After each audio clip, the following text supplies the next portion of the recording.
বিনামূল্যে ৮ ঘন্টায় ৩৯ স্টেন্ট। হ্যাঁ, ঠিকই শুনছেন, কল্যাণী সরকারি হাসপাতালের নজির। বিনা খরচে ৮ ঘন্টায় ২৮ জনের শরীরে বসানো হলো ৩৯টি স্টেন্ট।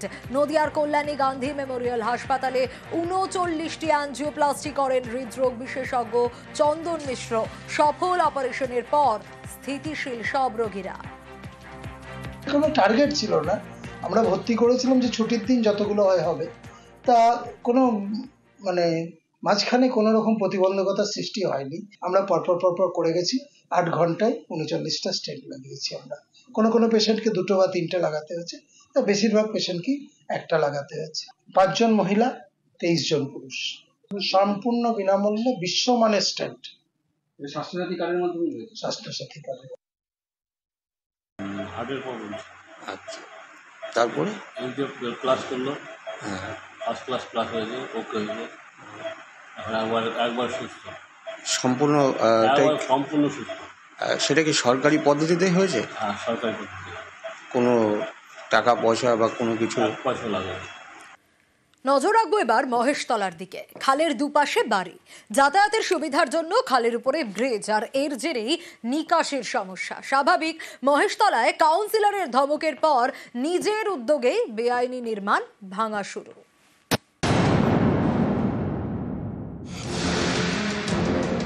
খালের উপরে তৈরি হয়েছে ব্রিজ একেবারে ব্যক্তিগত উদ্যোগে। বিষয় নজরে আসতেই স্থানীয় কাউন্সিলরের ধমক। আমরা সরকারের কাছে দৌড়ে ব্রিজ বানানোর পারমিশন পাচ্ছি, কারণ আপনি ইচ্ছা খুশি করে ব্রিজ বানিয়ে দিলে তখন কাউন্সিলর কে ছিল, এই ব্রিজটা করার পারমিশনটা কিন্তু সেটা তো বড় কথা। শেষমেশ নিজের উদ্যোগে বেআইনি নির্মাণ ভাঙার কাজ শুরু। মহেশতলা পুরসভার 17 নম্বর ওয়ার্ড, এখান দিয়ে বয়ে গিয়েছে পুরনো মণি খাল। চকমিরে এই খালের দুদিকে শঙ্কু মণ্ডলের বাড়ি। যাতায়াতের সুবিধার জন্য খালের উপরে তৈরি করা হয়েছে কংক্রিটের ব্রিজ। অভিযোগ, এর জেরে এলাকার জল বেরোচ্ছে না। ভারী বৃষ্টি হলেই বেশ কয়েকটি এলাকা জলে ভাসছে। বিষয়টি শুনেই এলাকায় যান স্থানীয় তৃণমূল কাউন্সিলর, শঙ্কু মণ্ডলকে ধমক দেন। আমরা সরকারের কাছে দৌড়ে ব্রিজ বানানোর পারমিশন পাচ্ছি, কারণ আপনি ইচ্ছা খুশি করে ব্রিজ বানিয়ে দিলে তখন কাউন্সিলর কে ছিল।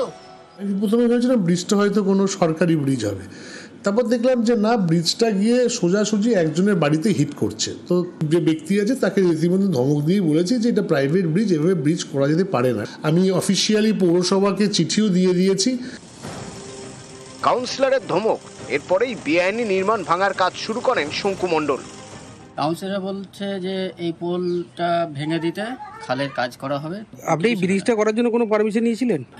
বাড়ির সাথে এটা পুরো বিম বাড়ির সাথে টাই আপ করা আছে, আলাদা করে তো সেতু বলে তো এটা তো করা হয়নি কিছু। সম্প্রতি পুরনো মণিখাল সংস্কারের কাজ শুরু করেছে সেচ দপ্তর। অভিযোগ, খালের দুপাশে বেআইনি নির্মাণের জেরে থমকে যাচ্ছিল কাজ। বেশ কয়েকটি বেআইনি নির্মাণ ভাঙা হয়ে গিয়েছে। এবার ব্যক্তিগত ব্রিজ ভাঙা শুরু।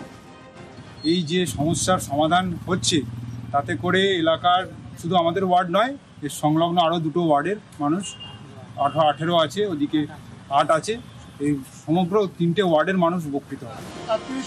মহেশতলা থেকে সমীর মণ্ডল, নিউজ 18 বাংলা।